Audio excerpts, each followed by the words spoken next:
नमस्कार, स्वागत है आप सभी का। आप देख रहे हैं न्यूज 18 मध्य प्रदेश छत्तीसगढ़। आपके साथ मैं हूं अपर्णा मौजम। शुरुआत कर रहे हैं व्यापम के जिन्न की, जो एक बार फिर बाहर निकल आया है। जी हां, व्यापम घोटाले को लेकर कांग्रेस ने एक बार फिर बीजेपी सरकार पर निशाना साधा है। पूर्व केंद्रीय मंत्री अरुण यादव का सोशल मीडिया पर एक पोस्ट सामने आया है। कांग्रेस ने दावा किया है कि सुप्रीम कोर्ट के निर्देश पर सरकार ने 45 परिवहन आरक्षकों की नियुक्ति निरस्त की है। 12 साल बाद सरकार ने 45 परिवहन आरक्षकों की नियुक्तियां रद्द की हैं। कांग्रेस ने पूछा है कि अगर नियुक्तियां वैध थी तो अब निरस्त क्यों की गई, जबकि सरकार ने कोर्ट में जिरह के दौरान इन नियुक्तियों को सही बताया था। तो अगर नियुक्तियां लीगल थी तो अब निरस्त क्यों की गई, और अगर लीगल नहीं थी तो उस वक्त अपॉइंट क्यों की गई थी? जिस महाघोटाले में सत्ता के दम पर सरकार में बैठे लोग साफ निकले, उसकी परतें धीरे धीरे खुल रही हैं। परिवहन आरक्षक घोटाला जो हमने उठाया था माननीय अरुण यादव जी के साथ, उस घोटाले में एफआईआर होने के बाद, सबसे आखिरी एफआईआर थी, जांच में उस अवधि के पूर्व ही 17 लोगों ने ज्वाइनिंग ऑर्डर के बाद ज्वाइन नहीं किया। अब उसके 12 साल बाद एक एसएलपी में माननीय सर्वोच्च न्यायालय ने 45 चयनित परिवहन आरक्षकों को नौकरी से निकालने के आदेश दिए। सरकार फिर भी टालती रही। अब अवमानना के डर से 4 रोज पहले उनको वापस बर्खास्त करने के निर्देश जारी हुए हैं। यह कांग्रेस के उन आरोपों को बल दे रहा है कि व्यापम की हर परीक्षाएं बिना अनियमितता, घपले, घोटाले और भ्रष्टाचार के पूर्ण ही नहीं हुई हैं। व्यापम पर कांग्रेस के आरोपों पर बीजेपी ने पलटवार किया है। बीजेपी के प्रवक्ता मिलन भार्गव ने कहा कि इस पर कांग्रेस किसी तरह की राजनीति नहीं करे। उन्होंने आरोप लगाया कि कांग्रेस ने इस मामले में कई फर्जी सबूत प्लांट किए थे। बीजेपी सरकार पारदर्शिता से जांच कर रही है। दोषियों को सलाखों के पीछे पहुंचाया गया है। कोर्ट ने क्या कहा है आदेश में, उसको पढ़ने के बाद ही उस पर कुछ कहना लाजमी होगा। लेकिन कांग्रेस पार्टी राजनीति ना करे, यही कांग्रेस पार्टी ने 420 के तहत कई सबूत छेड़छाड़ करके बनाए थे, जिसमें दिग्विजय सिंह जी आज भी जमानत पर चल रहे हैं। इस जांच को करने वाली मध्य प्रदेश सरकार है। जैसे ही विषय आया तो मध्य प्रदेश सरकार ने बहुत पारदर्शी तरीके से और बहुत संवेदनशीलता के साथ इस पूरी जांच को किया। जो भी दोषी रहे सबको सलाखों के पीछे डाला। अब माननीय सुप्रीम कोर्ट में विषय चल रहा है, उसमें जो भी संज्ञान में आएगा सरकार बहुत। वासु चौरे भोपाल से हमारे सहयोगी हमारे साथ जुड़ गए हैं इसी खबर पर। वासु, एक बार फिर व्यापम को लेकर विवाद।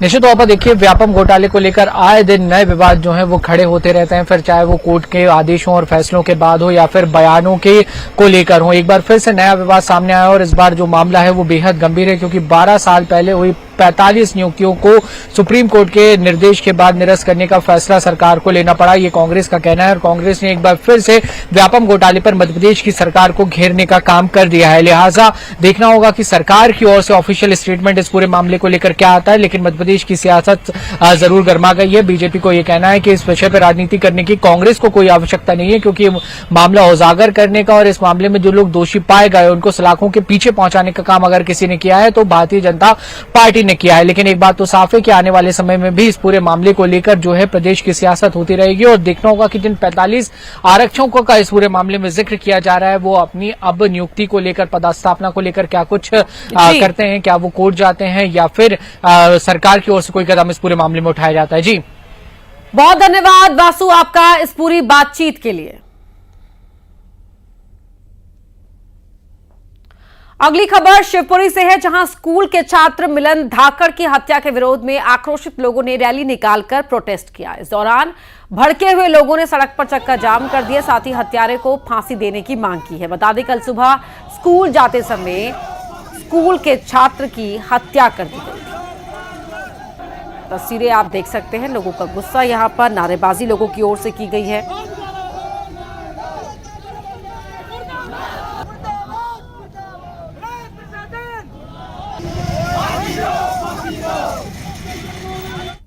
मिलन बेटे को किसी ने कल सुबह 8 बजे मर्डर कर दिया था और प्रशासन सो रहा है, अभी तक किसी का पता नहीं चला, न कुछ बोला।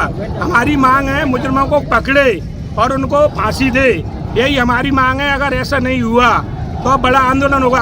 कल हमारे किसी भी भाइयों के साथ, किसी भी बेटे के साथ यह घटना हो सकती है, तो फिर हम अपने बच्चों की सुरक्षा कैसे समझें? कल कोई भी घटना हो सकती है, इसलिए इसका जिम्मेदार प्रशासन है। अगली खबर रतलाम से है, जहां युवक की मौत पर हंगामा हुआ है। गुस्साए लोगों ने सड़क पर चक्का जाम कर दिया, चौराहे पर शव रखकर प्रदर्शन किया गया। मौके पर पहुंची पुलिस की टीम लोगों को समझा रही है। तस्वीरें आप देख रहे हैं, यहां पर शव रखा हुआ है और शव के आसपास जो लोग इकट्ठा हैं वो लगातार मांग कर रहे हैं। चक्का जाम यहां पर किया है, पुलिस की टीम यहां पहुंची है जो इन लोगों को समझा रही है।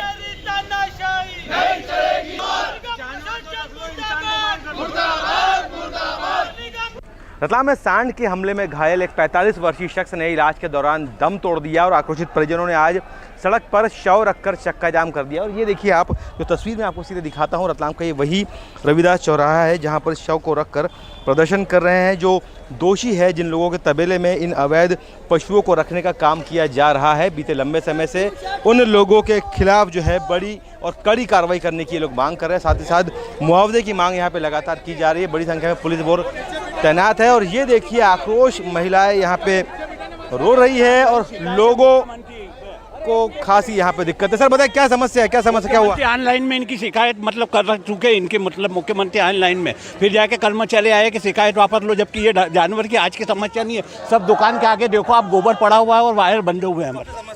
पीड़ित परिवार और जनता यहाँ रोड पे बैठी हुई है और अधिकारी वहाँ प्रशासन अपनी छांव में बैठा हुआ। ये हालत हो रही है रतलाम नगर की। ये आक्रोश है लोगों का यहाँ पे और जो कहीं ना कहीं जो है लोग अब आक्रोशित होते नजर आ रहे हैं और कह रहे हैं कि अगर निगम अधिकारी सुनवाई नहीं करती है तो चौराहे पे ही शव का दाह किया जाएगा। कैमरामैन नरेंद्र के साथ सुधीर जैन, न्यूज़ 18 रतलाम।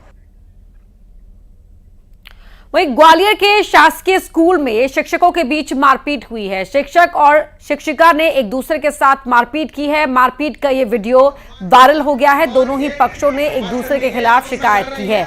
अड़ूपुरा स्थित शासकीय माध्यमिक स्कूल का ये मामला है और ग्वालियर का ये शासकीय स्कूल जहां पर शिक्षक और शिक्षिका के बीच में ये मारपीट हुई है। आप देख सकते हैं जो फीमेल टीचर है उन्होंने कॉलर पकड़ा हुआ है यहाँ पर और लगातार ये मारपीट तमाशा चलता रहा। अड़ूपुरा गांव में एक मास्टर और एक मास्टरनी ये आपस में लड़ रही हैं।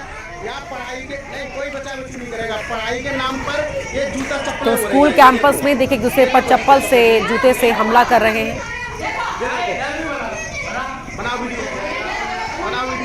ये बहुत अच्छी बात है। आप यहाँ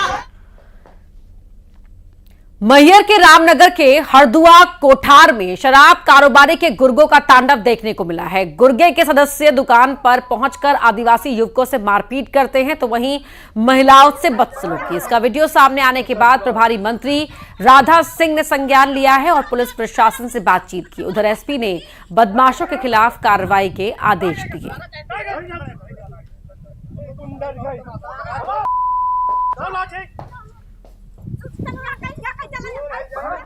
अगर ऐसी घटना हुई है, कार्रवाई नहीं होगा तो उसके लिए हम एसपी और जो वहाँ थानेदार हैं उनको कह के हम उस पर कार्रवाई करवाएंगे।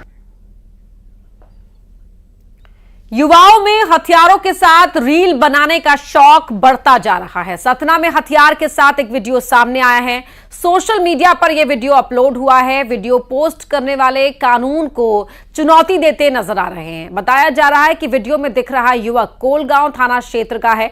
हथियारों के साथ रील बनाने पर कई बार पुलिस ने कार्रवाई की है, लेकिन उसके बावजूद भी लोग बाज नहीं आते।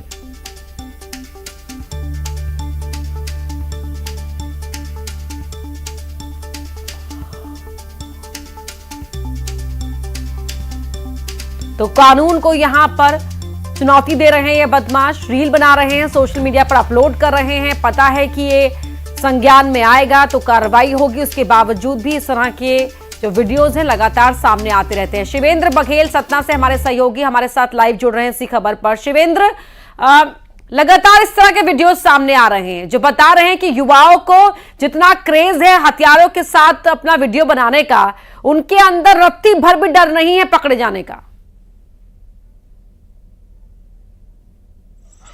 जी, मैं आपको बता दूं कि ये आराज के नाम से सोशल मीडिया में अकाउंट है जिसपे से ये वीडियो वायरल हुआ है। एक नहीं लगभग 13 वीडियो वायरल हुए हैं जिसमें से वो हथियारों का प्रदर्शन करते हुए रील बनाकर सोशल मीडिया में पोस्ट करता नजर आ रहा है। मैं आपको बता दूं कि इसके पहले भी इस युवक को पुलिस ने गिरफ्तार किया था, चूंकि ये नाबालिग हैं और लगभग 18-19 साल के लड़के हैं जो कि इस तरह के शौक पाल के रखे हैं। लगभग 1 दर्जन से ज्यादा लोगों पर पुलिस ने कार्रवाई इस तरह से खबर दिखाने के बाद की थी और अब इस मामले में ही पुलिस ने संज्ञान लिया है और जो युवक है इसने जो रील है वो अपने अकाउंट से हटा दिया है। लेकिन देखने को मिल रहा है कि अवैध रूप से हथियारों का प्रदर्शन करना और उसको सोशल मीडिया में वायरल करना कहीं न कहीं कानून को खुली चुनौती दे रहा है। और सबसे ताज्जुब की बात है कि पुलिस को इस मामले में जांच करनी चाहिए, तह तक जानी चाहिए कि अवैध हथियार आते कहां से हैं। जी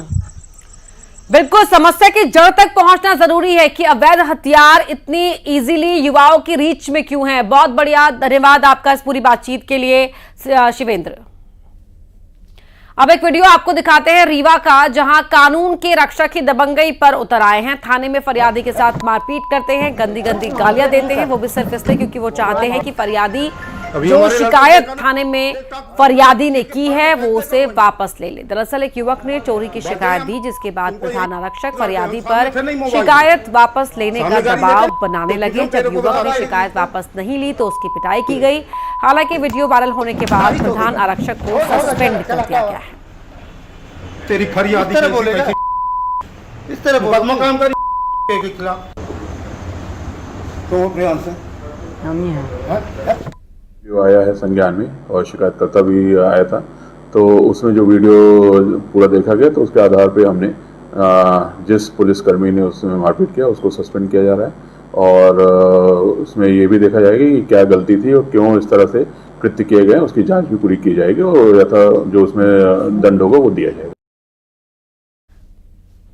राजगढ़ में महिला की निर्मम हत्या कर दी गई। एक पक्ष ने दूसरे पक्ष पर हमला किया। हमले में कई अन्य लोग घायल हुए हैं। महिला की मौत के बाद परिवार वालों ने हंगामा किया है। दोनों ही पक्ष एक ही परिवार के हैं। पुरानी रंजिश में रास्ता रोककर हमला किया गया।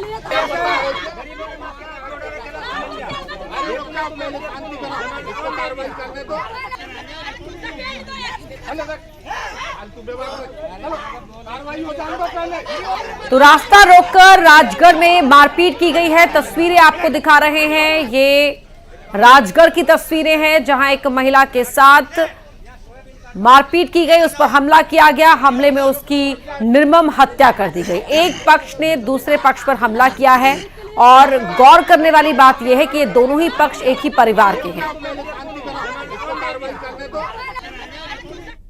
तो करेड़ी में इनके साथ में कैलाश, उसके साथ में अन्य और ऐसे 10 लोग मारपीट की है, जिससे घायलों को हमने अस्पताल लेके आए। अस्पताल में घायलों का इलाज चल रहा है। उसमें से महिला का नाम है बादाम बाई, उसको चोटें होने से डॉक्टर साहब। राजगढ़ से हमारे सहयोगी राहुल विजय हमारे साथ फोन लाइन पर जुड़ रहे हैं। राहुल विजय, ये दोनों ही पक्ष एक ही परिवार के बताए जा रहे हैं, रंजिश का कारण क्या है? सुबह का ये मामला है। राजगढ़ थाना अंतर्गत करेड़ी ग्राम में ये लोग मजदूर अचानक बहुत सवार साथ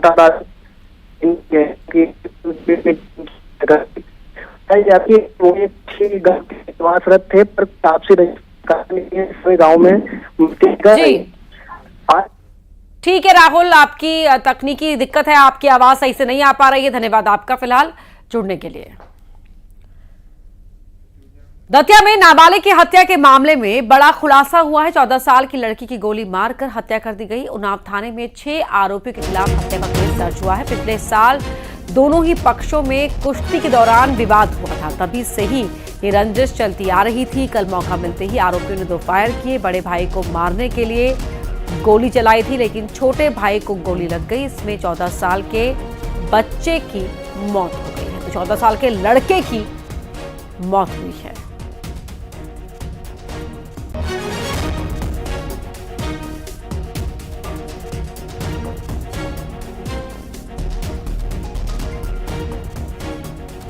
तो निशाने पर बड़ा भाई था जिसको मारने के लिए ये लोग आए थे, लेकिन गोली छोटे भाई को लग गई जिसमें उसकी मौत हो गई।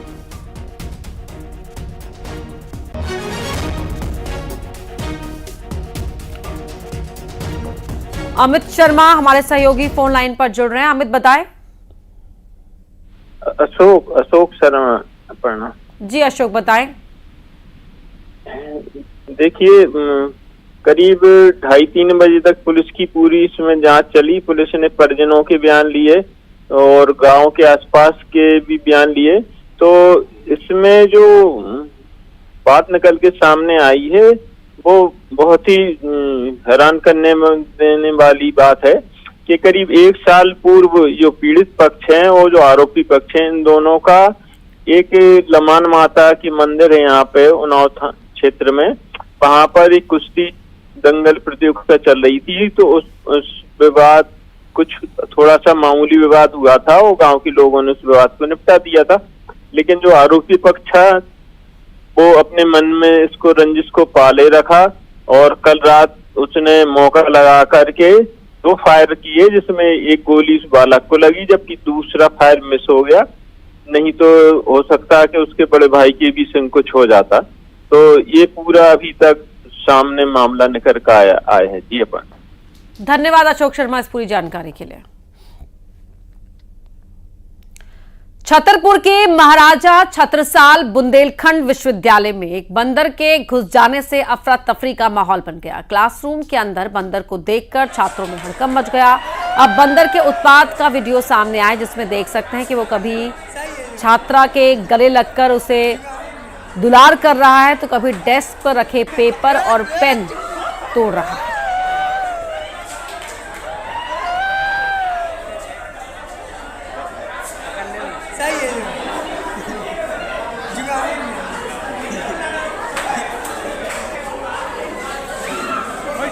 तारीफ करनी होगी इस छात्रा की कि वो बहुत पेशेंस के साथ इस बंदर को अपने से दूर करती है।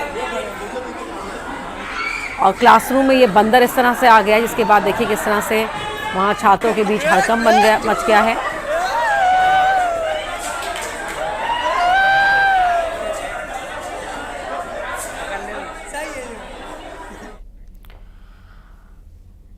और अब देखते हैं टॉप 20। भोपाल में